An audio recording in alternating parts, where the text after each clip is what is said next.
أكبر الله أكبر الله أكبر ولله الحمد. Hello everyone and welcome to Conversations about Beauty and Islamic Theology, a series where we explore the rich and diverse intersections between theology, art and mysticism in the Islamic world. Now today it is our absolute pleasure to host Professor Carl Ernst. Professor Ernst is William R. Kennan Jr. Distinguished Professor at the Department of Religious Studies at the University of North Carolina at Chapel Hill and Director of the Carolina Center for the Study of the Middle East and Muslim Civilizations. His research, which has led to numerous distinguished and award-winning publications, has been mainly devoted to the study of three areas: general and critical issues of Islamic studies, pre-modern and contemporary Sufism, and Indo-Muslim culture. His most recent book, which won the inaugural Global Humanities Translation Prize from the Buffett Institute, is a translation from the Arabic Hallaj, Poems of a Sufi Martyr, published with Northwestern University Press in 2018. Professor Ernst, it's an absolute pleasure to have you here. Welcome. Thank you very much indeed. So, Professor, I thought I would begin with a rather broad question, which much of your work looks at the kind of mystical poetic tradition with a specific glance towards the Sufi tradition. And so perhaps you could just open that up for us by telling us what distinguishes mystical poetry from other forms of poetry in the Islamic tradition.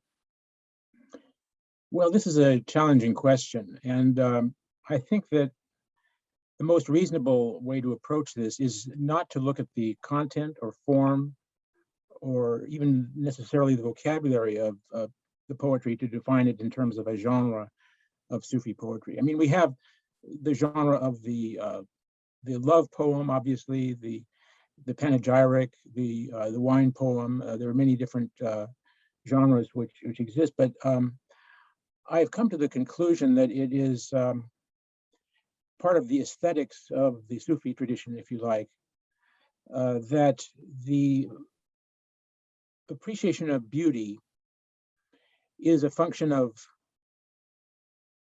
one's consciousness rather than the object itself. And we see this notably in what is often referred to as Sufi music, but you will notice that this is not the way that Sufis talk about it. They talk about listening, not about the production of sound.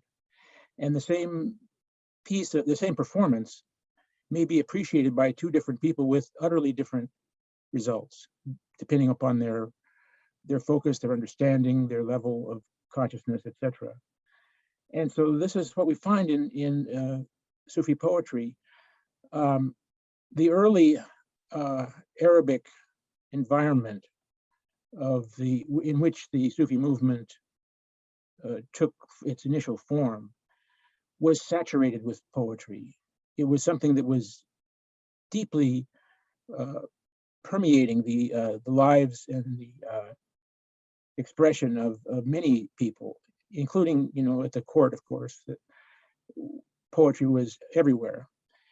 And so in the writings that emerged with the formation of the Sufi movement in the 10th century, it's striking to see how, for instance, one Sufi would write a letter to another and the recipient was observed taking the letter, turning it over and writing a poem on the back, very spontaneously.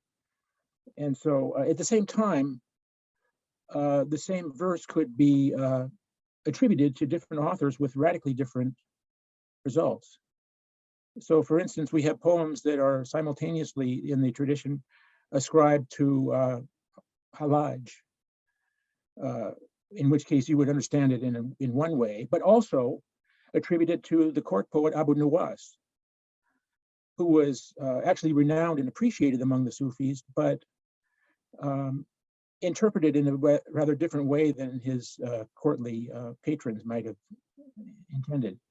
So I think that the definition of Sufi poetry is really about, well, as they say in the treatises on listening to music, it's about makan, zaman, ikhwan, the place, the time, the people. So it's all what you bring to it, in effect. Thank you, Professor. That's a really wonderful summary and a great way to begin the the conversation, I think. And I was wondering if we can return to this aesthetic aspect, because Yes. one of the themes that has emerged throughout these conversations is this idea that poetry is a great source for understanding Islamic aesthetics and notions of beauty in the Islamic tradition. So I was wondering if we could get your thoughts on that. Well, it's an incredibly rich resource, obviously, and the tradition has exploded over the centuries from Arabic into Persian, Turkish, Urdu, African languages, what have you. And I think that, I mean, if you go, I've had the experience in recent years of being in Senegal and listening to poems that are recited there in Arabic and in local languages. And it's, you know, extraordinary to see the ways in which it develops with local inflection, not only in terms of local languages, but the local musical modes. And this extends even to the recitation of the Quran. I was struck to see the analysis of the history of recitation of the Quran in Southeast Asia. They used to do this in terms of musical modes that were indigenous to that area, but because of the competitions which stress, listening to the models from Egypt, they've adopted the Arabic modes. And I thought, that's perhaps something has been lost if they've done that, you know. So, but poetry and memorization of poetry, which I encourage my graduate students to try to cultivate in their own practice. It's very handy to know a few lines that you can pull out at the appropriate moment. And there is a sensibility that is quite extraordinary. It was a great experience to go through the Diwan of Halaj, who was an extraordinary writer, although it's challenging to know whether we have the authentic poems in the case of someone whose writings were burned. But at the same time, there's something quite special and extraordinary in the Persian tradition, which is very different, and it gives you a different flavor. And so these are matters of judgment and experience rather than objectively demonstrable. But I have my beginning students in my large lecture course on Islamic civilization take the option to memorize a poem and recite it in class to their fellow students. And they get an extra credit if they do it in the original language. Some of them do this without knowing it and memorize it from the internet, you know. And it's quite exciting. Yeah, I think the process, this kind of practice by doing or learning by doing, is something which is really attracting more adherents in the modern academy, I think, at least in the field of art history.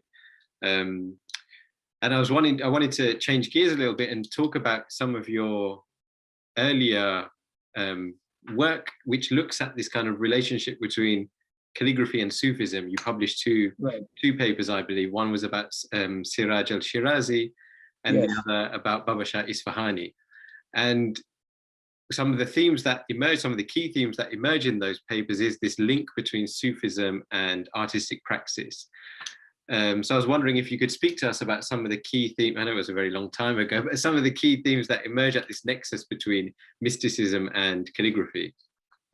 Well, thank you for the question. Those are papers that I really enjoyed tremendously writing. And the first one, I remember I was in Pakistan, and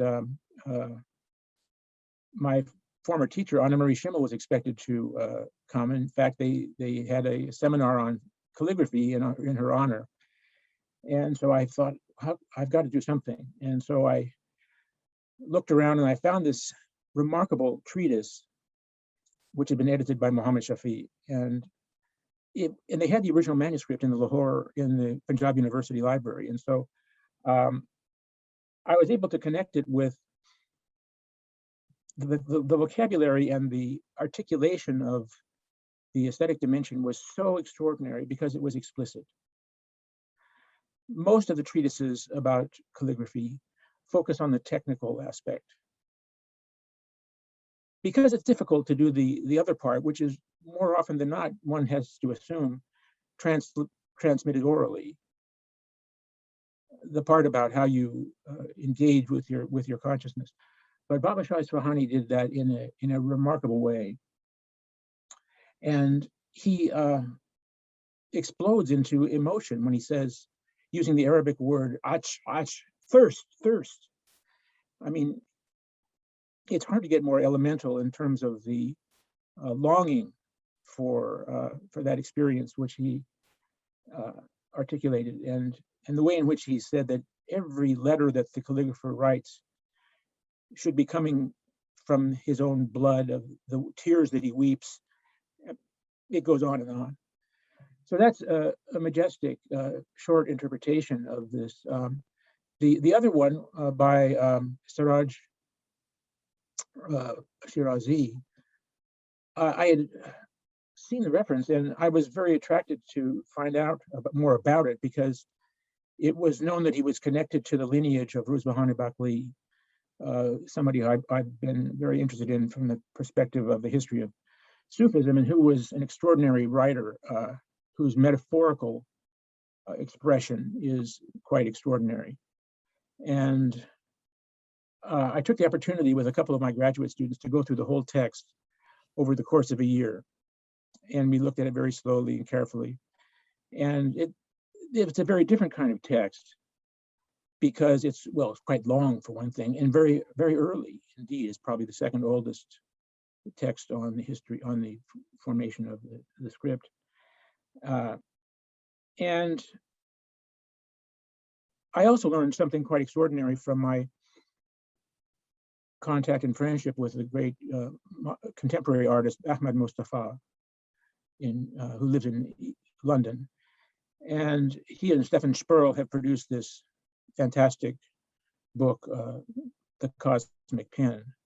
And Ahmad Mustafa is intuitively able to reconstruct the method of the formation of the Arabic script in a way which I don't think anybody else has done. And it was so interestingly coincidental that in the text by Sirajuddin Shirazi, we have a story about Ibn Muqla and the formation of the Arabic script, which is nowhere else to be found. And Ibn Muqla is the key person that Ahmad Mustafa and Stefan Sperl focused on for their work. And so I shared that with them. And it's also clear that he uses the same terminology in the Tofat al-Muhibbin as we find in the Arabic encyclopedia of Kalkhashandi, written in Mamluk Egypt about the same time. And these terms have fallen out of use, but they're about the placement of the pen in relation to the body of the calligrapher. Many of these terms quite interesting. So, but Sirajuddin also did something very interesting, and he did a kind of typological discussion of the letters of the alphabet, in which he linked them to the words, the vocabulary of Sufism, literally taking a dictionary of Sufism by Kashani.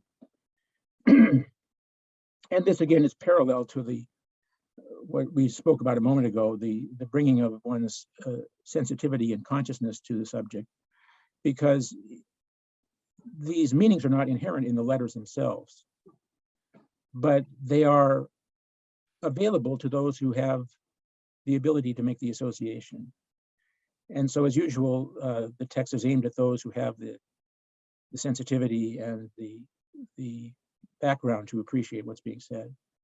So I enjoyed those two papers tremendously, and it seems to me that they, taken together, they reinforce this point that I was trying to make about the aesthetics that are connected to Sufism. What's your take on the kind of rarity of these treatises, in the sense that in the Ottoman tradition there's like 5 main treatises, but like you said, they don't really, I mean, the Muqaddimah, the preface, kind of goes into the spiritual origin and the cosmogony of writing and things of that nature, but the Siraj al-Shirazi is the kind of, as far as to my knowledge, is the most explicit link, where he's physically saying these letters reflects certain cosmic principles. Yeah. And I was wondering, because Siraj al-Shirazi is in this kind of Ruzbihan tradition, Yes. do you think that he's an exception in that sense, and it's just because he may have been, you know, combining his kind of mystical training with his practice, but actually in general it was this kind of seen as just an artistic pursuit? Or do you think these ideas were a lot more common? Well, this is something that's difficult to pin down, because it's precisely the elusive aspect that is intimately connected to the teaching relationship, the master and disciple. And that's not something which one tries to distribute carelessly to those who can't understand. And I'm sure that they felt that this was a privileged kind of information, and that the level of the student of penmanship is something which is critical to this formation. So yeah, I think it was in effect esoteric, in the sense that it was, you don't bother to throw pearls before swine. So you have to deserve to know. But sometimes people are just kind of, they really want to talk about something that is profoundly important to them, and they'll make the effort, and that's something that we as readers and scholars can appreciate and be grateful for. But it's, yeah, I think that there's a lot of, I mean, there's this gigantic collection of writings by Ma'il Haravi about calligraphy. It's called, what is it called? Atlas-e-Khat. And yet I think that there's always a reticence. There is certain kinds of barriers that you can't necessarily get past from merely reading the text. So what kinds of methods do you think can help to really bridge that gap between material culture and, let's say, the ideas that are circulating within that kind of context? Well, that's an interesting question. And material culture is a modern kind of methodology which tries to break, it's coming from a different attitude than traditional art history and connoisseurship. So it's a challenge, because the appreciation of, I mean, for instance, we have this glorious manuscript that was produced in a facsimile edition of a Quran from another calligrapher named Ruzbihan. That's from the Metropolitan, sorry, it was published by the Smithsonian Sackler Galleries. Now, the impact on you or me that this kind of spectacular production might make is as an appreciation, as an aesthetic experience, separate from the material culture approach, which is more impersonal and has to do with circulation of objects, the way that they're used, and which gets into networks of social exchange and the like. And I admire some of the work that I've looked at. For instance, the study of the exchanges between the Middle East and India in Barry Flood's book on objects of translation.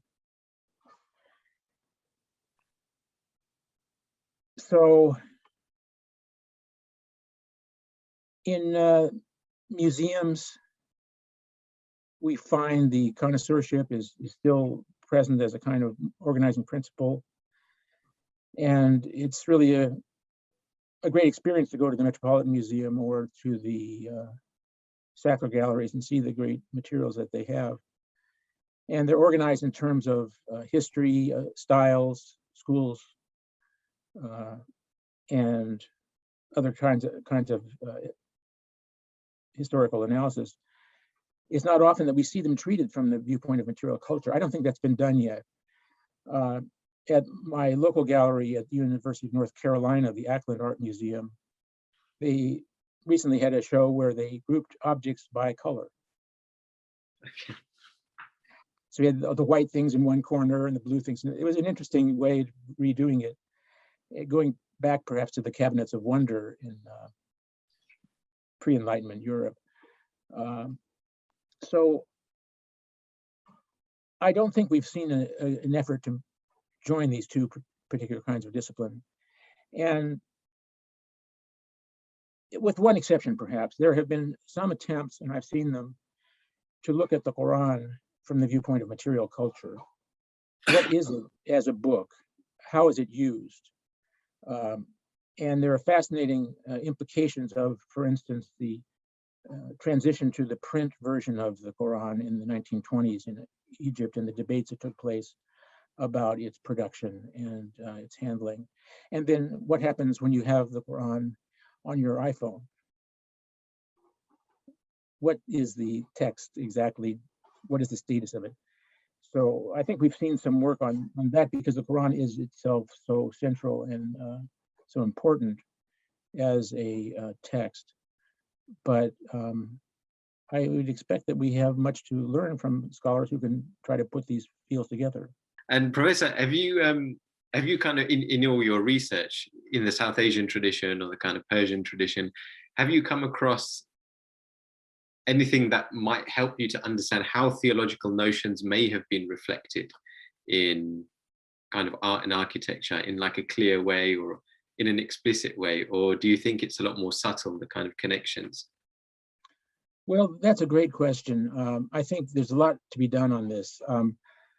But for instance, we find that there's a lot of calligraphy on buildings. And so sometimes this can be very interesting in terms of, if there's writing on a building, on the surface of the building, it might be useful in understanding what it is intended to do. So we have, for instance, the Taj Mahal. It has quotations from, I believe, 23 surahs of the Quran on the surfaces of the walls. And it's been shown that primarily these are concerning the Garden of the Resurrection, according to the Quranic vision. And so then you look around at the Taj Mahal and you've got the waterways and the sort of, you begin to see that the replication of the geography of heaven is part of the plan. And so at that point, the romantic fable of Shah Jahan loved his wife so much that he built a big monument becomes kind of trivial in comparison. And in the same way, one can look at the inscriptions on the Dome of the Rock as a kind of a message. In other words, many of the texts that are quoted are Quranic teachings about the nature of Jesus, which are in effect arguing against the Christian theological view. And so that's one way of looking at it. So one can look at inscriptions, but then again, you have to ask the question from the aesthetic point of view, how many people could see the inscriptions? How many of them could read it? And what's the message that is, who's the audience? Is it enough to have a proclamation that nobody is necessarily going to read on a building? If it's way up high, just from a technical point of view, how would you get access to it? These are kind of tough issues, but it's an absorbing question. And so I think it's really important to get to the history of writing. And in this respect, we probably have a lot to learn in Islamic studies from people in other fields which have had longer time to look at this. The study of writing in the book in Europe has been considerably further along, just because of the sheer number of scholars at work. But calligraphy lingered quite late. Print did not become dominant in Muslim societies until the 19th century, late 19th century. There was resistance to it for aesthetic reasons, because it was felt that a lot of the typefaces that were introduced, starting with the European presses in the 16th century, were appallingly bad. And the lithograph book continued to exist for quite a long time in Persia, but notably in South Asia, where the vast volume of these were produced by skillful calligraphers, and which replicated the aesthetics or the structure of the manuscript, using many of its same techniques. So there's still quite a lot to be done. And the relationship between reading and orality is something else that is quite important. I'm working on a project now involving Arabic texts from enslaved African Muslim scholars in America. And so one in particular, Omar ibn Sayyid, produced a number of documents over decades from memory. And these included not only Quranic and Hadith passages, but quotations of poetry from Abu Madian and from certain Sufi writers, but oftentimes inexactly.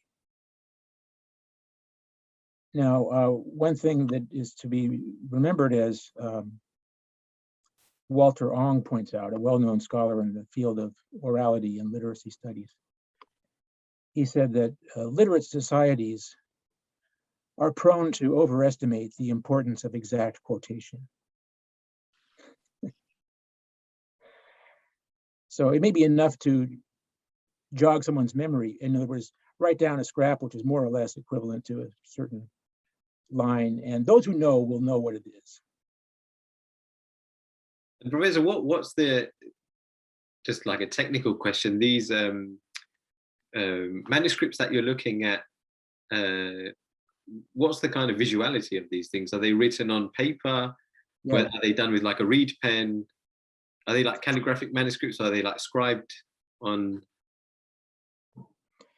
Well, they're in Maghribi script. Okay. So they have the orthographic peculiarities of that variety of the Arabic script. They're written with what was available in North Carolina in the 1830s. Yeah, that's what I'm interested in. How did they kind of translate that traditional way of writing that he may have encountered into this new context? What was he using? Well, I can't tell you what he used for a pen. I don't really I can't really guess from looking at the manuscripts. There's 18 of them, and one of them has just recently been discovered and acquired by the University of North Carolina, which I'm very happy about. But I'm working with a colleague at Duke, Mbai Lo, who's an Arabic scholar from Senegal, and we're hoping to have that out fairly soon. But it's a study of these texts, which were not understood at all by people at the time. There was no one able to read them. So it's kind of a message in the bottle. And could you speak to us, just to close the conversation, about this really interesting Perso-Indica project that you're involved in? Okay, yes. Well, that is really a long-standing interest, and I'm very pleased that a number of scholars have agreed to join it. It's a study of the Persian writings about India, the sciences and arts of India, and translations into Persian from Indian languages, especially Sanskrit. And so we're looking at works on literature, such as fable, story, and narrative, on history and epic, on religion, including yoga, and the sciences, particularly medicine, mathematics, astronomy, and various other subjects. So it's an encyclopedic project, which I have tried to avoid, but this one is such a fascinating one that I couldn't. So I'm working as a co-editor with Fabrizio Speziale at who is in Paris at l'École des Hautes Études en Sciences Sociales. And we have a really great team of people. There's some Japanese researchers as well who are contributing a lot. And the significance of this is in part because Persian, as Brian Spooner and William Hanaway pointed out, had a greater monopoly over literacy over the past 1,000 years than any other language. If you compare Latin, Arabic, Chinese, Sanskrit, none of them had as wide a geographic extent or a temporal domination of literacy as Persian did. And Juan Cole has estimated that around the year 1600, if you looked at the number of readers of Persian in Persia proper, you might find about 150,000 people. While in India at the same time, 1600, it was more like a million. And one of the underestimated aspects of this is the extremely large number of Hindu scholars who were secretaries for the Mughals and the other dynasties. So this was everything from keeping the account books in Siyak notation to writing letters of state and all of the administrative aspects that went along with that. And as a part of their training, they had to learn an extraordinary amount of Persian poetry and were deeply saturated with the works of Saadi and others. And some of them, in fact, became quite engaged with Sufi themes and so forth. The last phase of this goes into the British colonial period. And from around 1750 until 1835, the British were commissioning works in Persian about Indian culture because they had to know Persian in order to read the tax records and everything and to administer the legal system because they used Persian in the courts. And so they largely would hire Hindu authors to do these texts about Indian religions, for instance. And so there's a whole literature there which hasn't been looked at, which Muhammad Tawakoli calls the homeless texts. Today, they're not Indian enough for the Indians, and it's not Persian enough for the Iranians. And so they're sort of left out there in the loneliness. So we're working on, we have many of the articles are online already. And we're starting to work on the first book publication with E.J. Brill in Europe and an Indian publisher as well to make it more accessible in the subcontinent. But it's an exciting project because it's so contrary to the expectations that we should have this vast literature, but it just signifies how important Persian in particular was for the communication of ideas between cultures and regions. So that's really a great project, and I'm very hopeful that we'll see it make a big impact in the future. I hope so, Professor. Good luck with the project. It sounds absolutely fantastic. Thank you so much for your time, Professor. I could speak to you for hours about calligraphy, but it's been an absolute pleasure to hear. Thank you for your time and your patience and for your wisdom, and wishing you the best of luck with the 2 projects that you're working on. Thank you so much. It's been a great pleasure for me too, and good luck with your project, and we should talk again. I hope so. Thank you.